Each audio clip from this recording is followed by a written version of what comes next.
Part 1. You'll hear a student asking for advice on her accommodation. First, you have some time to look at questions 1 to 6.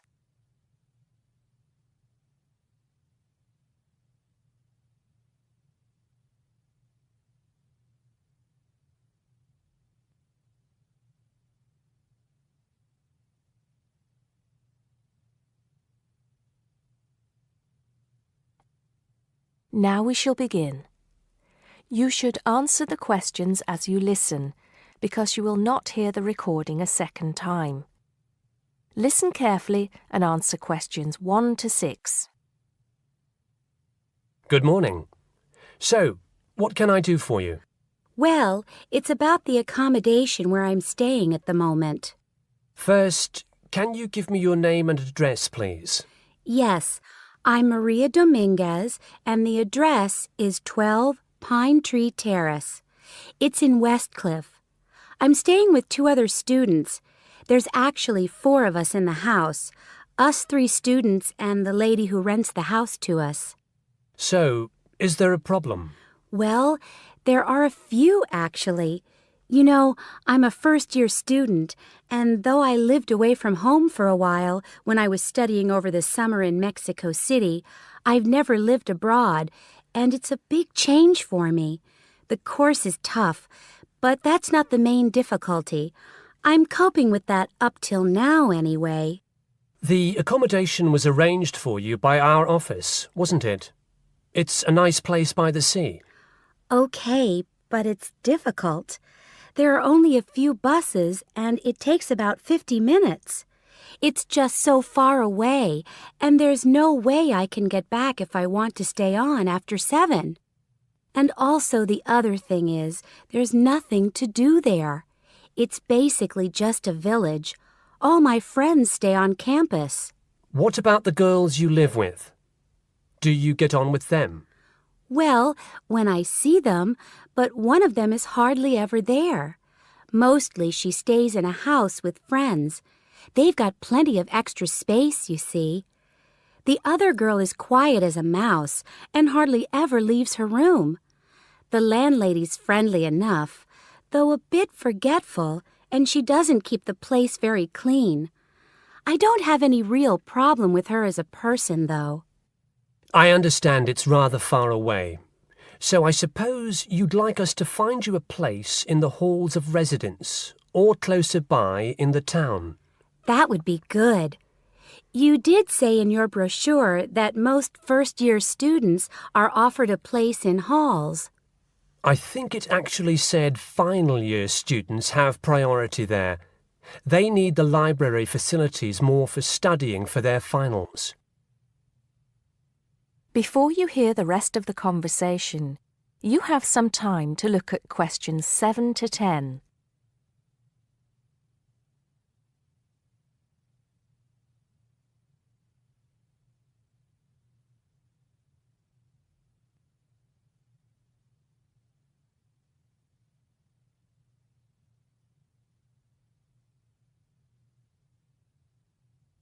Now listen and answer questions 7 to 10.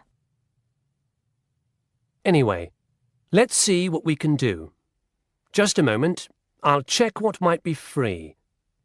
Sometimes students drop out or move from halls, though we were full at the beginning of term. By the way, have you checked the student notice boards? You know there's one in each of the 4 colleges, don't you? There are often requests for people to share houses, and it can be quite cheap. No, I hadn't thought of that, but it's a bit of a risk living with complete strangers. Now, I see there's a room free in Hillside College. That's the one with the tall tower, right? That's it. It's the smallest college and has a reputation for being quite fun. Oh, but it's a shared room.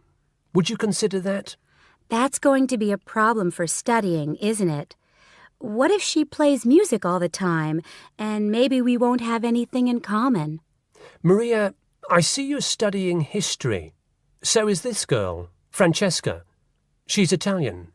Well, at the moment I'm doing the General Humanities course, which includes history, but actually I'm planning to change to literature quite soon. That's not the thing, though. I really want a room on my own. Right. I'm afraid I don't see any other openings. There's nothing showing up on the computer, at least on campus. Well, if I have to stay where I am now, I'm going to find it more and more depressing. Here's one more thing we can try. The university owns several places on the Thanet Road and also by the West train station. Both of these are about a 20-minute walk down the hill. They're not the newest of buildings, but I could check for you. Can you come back tomorrow? Oh, no, that's Saturday. What about Monday? Yes, sure. I'd really appreciate it if you could do something for me. Let's hope so. That is the end of part 1. You now have half a minute to check your answers.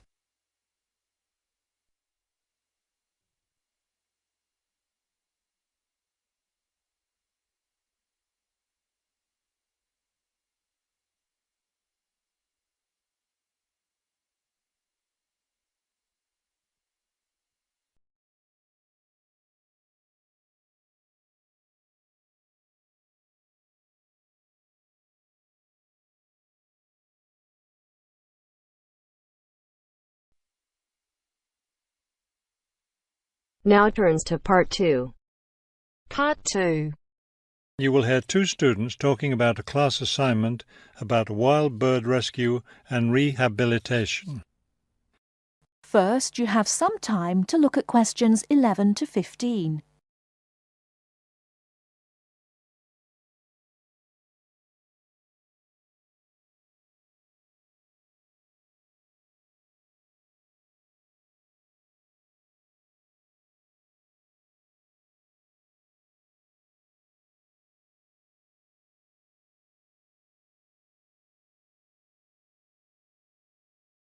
Now, listen carefully and answer questions 11 to 15.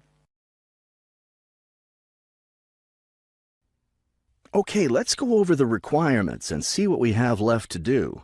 Let's see.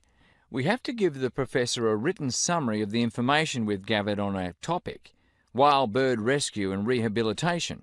The other written thing we have to turn in is a case study of the rehabilitation of one bird.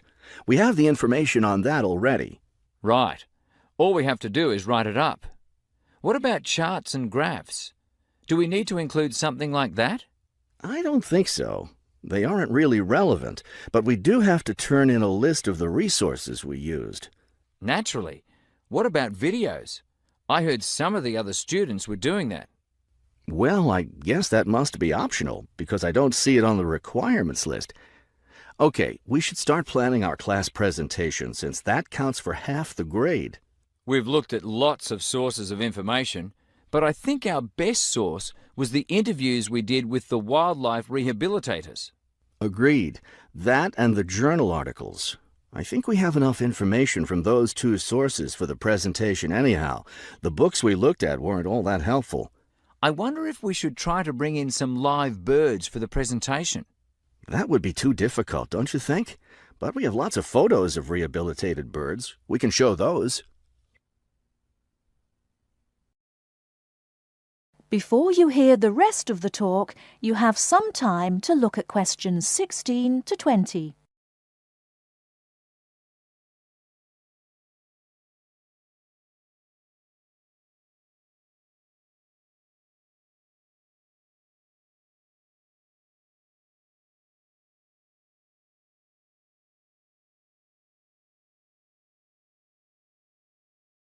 Now listen and answer questions 16 to 20. Right. Okay, I think we should start by talking about how to rescue a bird. Probably first we should help people understand which birds need rescuing. Yeah, that's really important. Because a lot of times people see a baby bird that's all alone, or they find a bird sitting on the ground and they think it needs to be rescued. And usually, those are just baby birds learning to fly. So we should emphasize that people should only attempt to rescue a bird that's clearly injured. For certain kinds of birds, the rescuer needs to wear protective gloves because some of those birds have sharp claws and can tear your shirt, or worse, injure your face or some other part of your body. Yes, that's an important point. Okay, next, let's tell people to put the injured bird in a box with good air circulation. We should let them know that a cage isn't necessary, and a bag, especially a plastic one, could hurt the bird more. Another thing we need to say is that the best way to help the bird stay calm is not by petting it or talking to it, but by leaving it completely alone. Then people should take the bird to the bird rescue center as soon as possible. Right, and we should also point out that when they're driving the bird to the rescue center, it's better not to play music on the radio or talk loudly, because those things just stress the bird. Yes, it's better just to speak quietly while you have the bird in the car. Okay, we've got that part covered. Next, we should talk about what happens at the rescue center. That is the end of part 2. You now have half a minute to check your answers.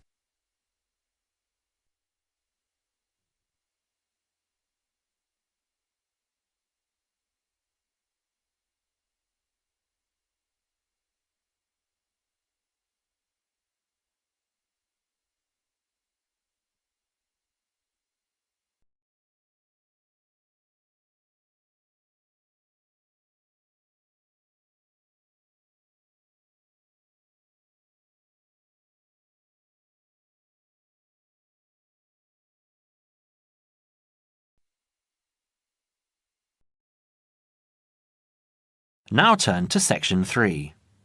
Section 3. You will hear a dialogue between two students, David and Jim. First, you have some time to look at questions 22 to 25.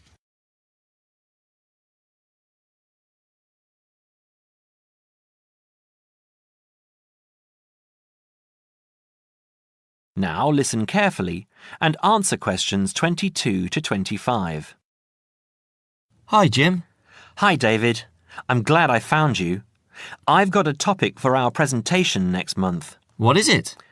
I thought it would be a good idea to talk about glass and how it's recycled. That doesn't sound very interesting. That's what I thought, but it is. Did you know that glass has been around since as early as 4000 BC, when glass was used in the Middle East as a glaze to decorate beads? Is it really that old? Yes, and by 1550 BC, coloured glass vessels were widespread and used for cooking and drinking. The earliest known clear glass is a vase found in Nineveh in Assyria, dated from around 800 BC, which is now in the British Museum here in London. You know, I think I've seen that. I was at the British Museum a couple of months ago with Lisa. We don't realise how valuable glass was. It wasn't used widely back then. Until the 18th and 19th centuries, glass was very expensive and was used for limited applications, such as stained glass windows for churches. Large-scale glass manufacturing began with the Industrial Revolution, with the mass production of glass containers beginning at the onset of the 20th century, and glass light bulb production automated in 1926. How expensive? I don't know. But nowadays glass is much less expensive and is taken for granted as a packaging material, in addition to its use in windows and other applications. Do you know what glass is made from? New glass is made from a mixture of 4 main ingredients: sand, soda ash, limestone and other additives. These additives include iron for colour, brown or green, chromium and cobalt for colour, green and blue respectively, lead to alter the refractive index, alumina for durability, and boron to improve the thermal options. Annually, total glass use in the UK is estimated at around 3.6 million tonnes.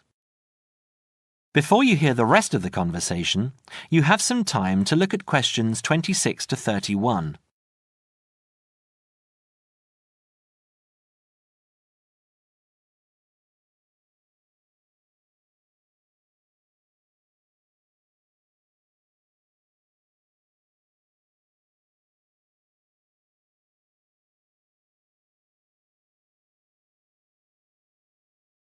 Now listen and answer questions 26 to 31. You're kidding. That's phenomenal. What do we do with all that glass? Where does it go? Using present technology, the UK glass industry has the capacity to recycle over 1 million tonnes of glass each year.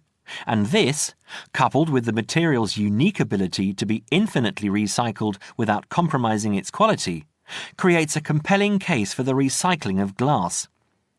Despite this, glass makes up around 7% of the average household dustbin, and last year over 2.5 million tonnes of this material was landfill. How can glass be recycled? It can be recycled indefinitely as part of a simple but hugely beneficial process, as its structure does not deteriorate when reprocessed.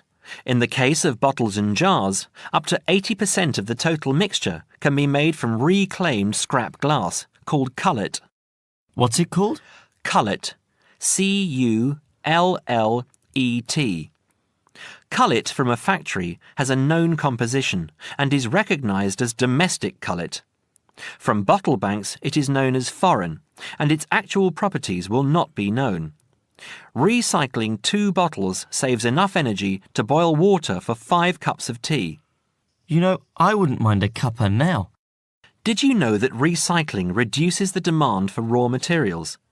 There is no shortage of the materials used, but they do have to be quarried from our landscape.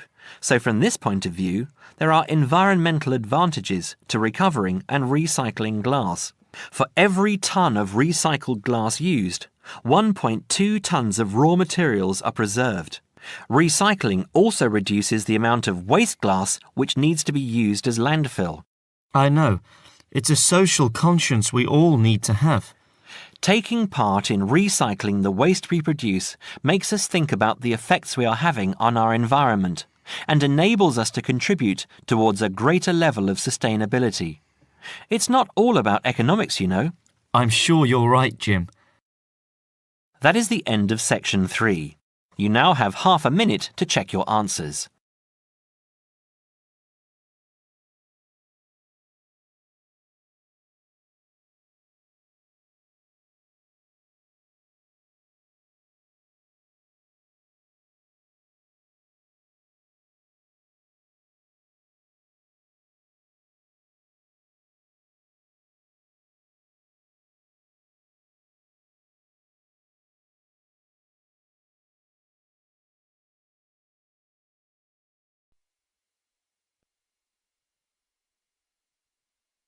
Now turns to Part 4.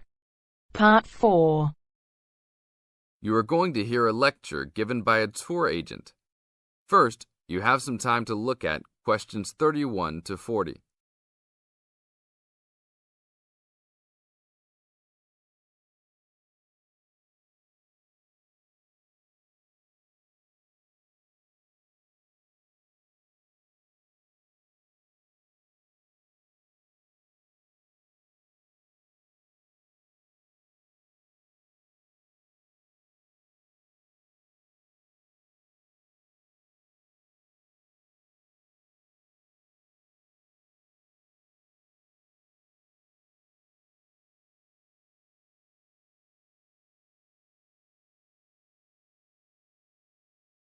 Now listen to the tape and answer questions 31 to 40.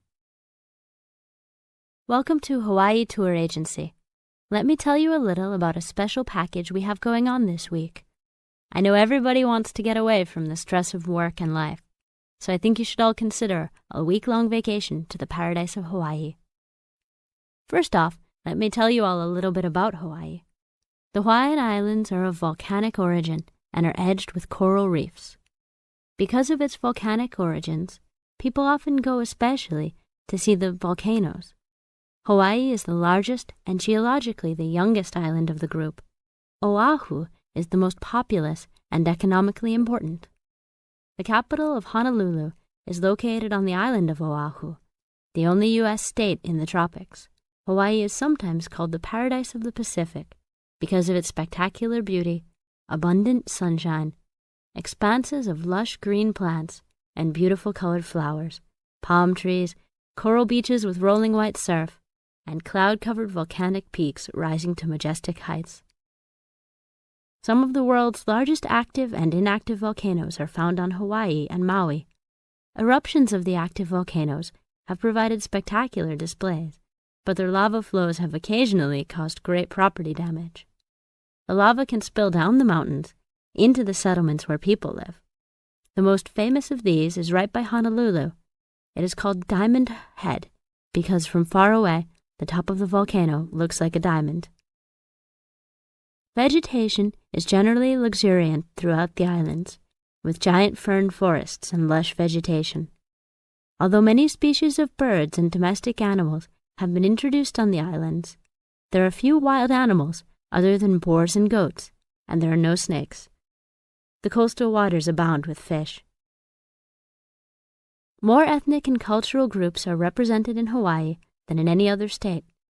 Chinese laborers who came to work in the sugar industry were the first of the large groups of immigrants to arrive, starting in 1852, and Filipinos and Koreans were the last, after 1900. Other immigrant groups, including Portuguese, Germans, Japanese, and Puerto Ricans, came in the latter part of the 19th century. Intermarriage with other races has brought a further decrease in the number of pure-blooded Hawaiians, who comprise a very small percentage of the population. Now all of this sounds very interesting, right? For only $600 per person, we are offering a tour package to Hawaii. This includes your round-trip airfare and fully guided tours. The duration of the trip is 5 days, including hotel for 5 nights and tour buses that will take you all around. We will go to the famous beaches, the volcanoes, and the forests. Sign up today to save your space, as seats are running out quickly. That is the end of part 4. You now have half a minute to check your